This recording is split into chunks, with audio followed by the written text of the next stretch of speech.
Now on to the details. India-Canada ties have been strained for over a year and now they've plunged even lower over the same issue. India has expelled 6 Canadian diplomats, including Acting High Commissioner and Deputy High Commissioner.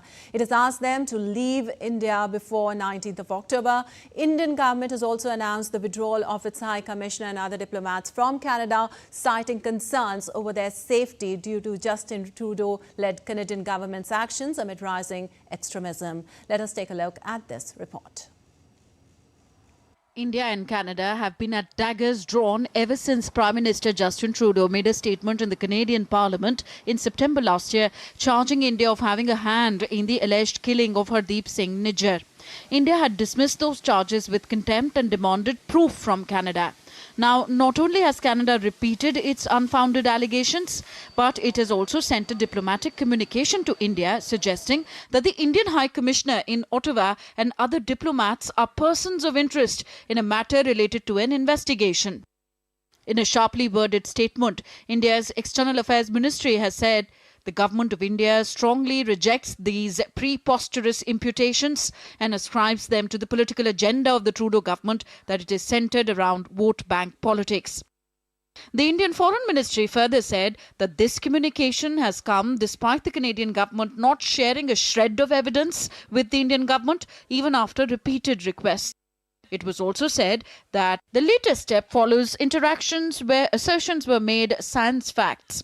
The move leaves no doubt that there is a deliberate strategy to smear India for political gains. Prime Minister Trudeau's hostility to India has long been in evidence. Trudeau's 2018 India visit was aimed at currying favour with the vote bank. Trudeau's 2018 India visit rebounded on him to his discomfiture. Trudeau's cabinet has included individuals who have openly associated with an extremist and separatist agenda regarding India. Trudeau's naked interference in India's internal politics in December 2020 showed how far he was willing to go. His government was dependent on a political party whose leader openly espouses a separatist ideology vis-à-vis India. Trudeau's government has been under criticism for turning a blind eye to foreign interference in Canadian politics. Trudeau's government has deliberately brought in India in a bid to mitigate the damage. The latest development of targeting Indian diplomats is the next step in damage control. It's no coincidence that the move has been made when Trudeau is to depose before a commission on foreign interference. The move also serves the anti-India separatist agenda which the Trudeau government has constantly pandered to for narrow political gains. The Trudeau government has consciously provided space to violent extremists and terrorists.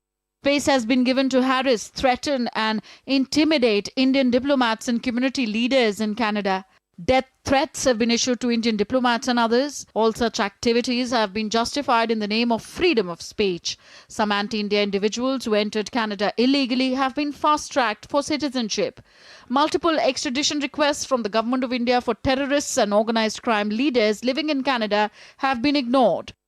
The MEA also said that India's Canadian High Commissioner Sanjay Kumar is the senior-most serving diplomat and the aspersions cast on him ludicrous and deserve to be treated with contempt.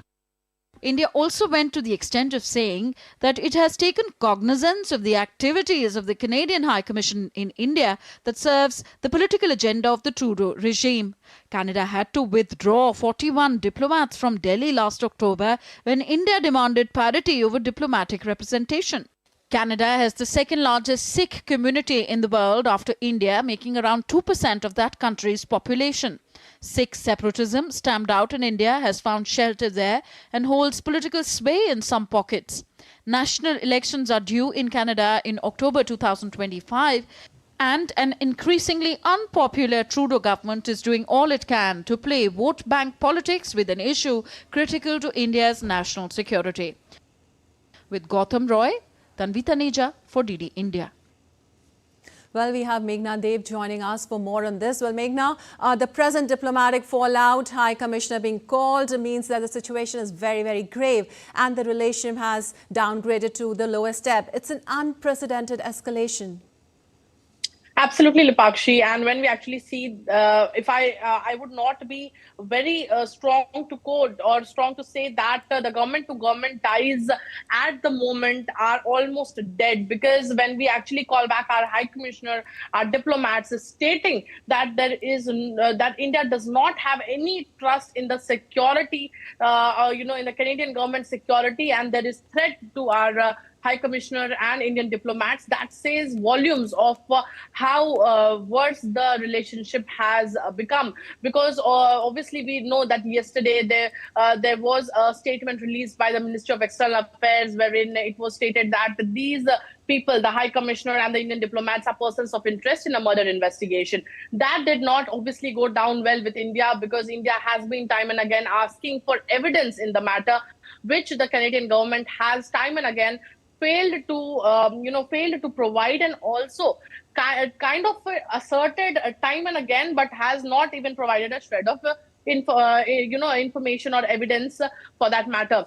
Very importantly, this clearly looks like concocted story. Besides that, it definitely has strained India-Canada ties to a new low. I don't think anything can go lower than this at the moment, because India has taken strong steps by also expelling 6 Canadian diplomats and asking them, giving them an ultimatum to leave by 19th of October. So that is a very strong step that India has taken. And it will not be a surprise to anybody if India takes even stronger actions in the near future. Right, Megha. Also, Canada's hostility, of course, can be seen since long. And can we say Justin Trudeau's offensive be seen as a pre-poll ploy amid the waning support back home? India's also issued a warning to Canada, and Canada could reply to India again. The whole face-off could blow up further. Yes, it will be, and it will definitely blow up further, because what we actually see is that Canada is still leaving no stone unturned to malign India's image, as the statement reads, smearing India for political gains. And these are narrow political gains that the Trudeau government or Prime Minister Trudeau has been trying, not only, just ahead of when, there is a political, he will be going through a political process. But he's also done it in 2018 during his India visit when he was in Gujarat and Mumbai. He has done it in 2020, interfering into Indian elections. So time and again, he has proved his loyalty towards extremists, separatists and terrorists. So this has, definitely this had to come. This was an inevitable situation. Time and again, our diplomats getting threats, death threats and whatnot. So definitely this was inevitable, and we'll see more coming in the future. All right, Megha. Thank you so much for all those details.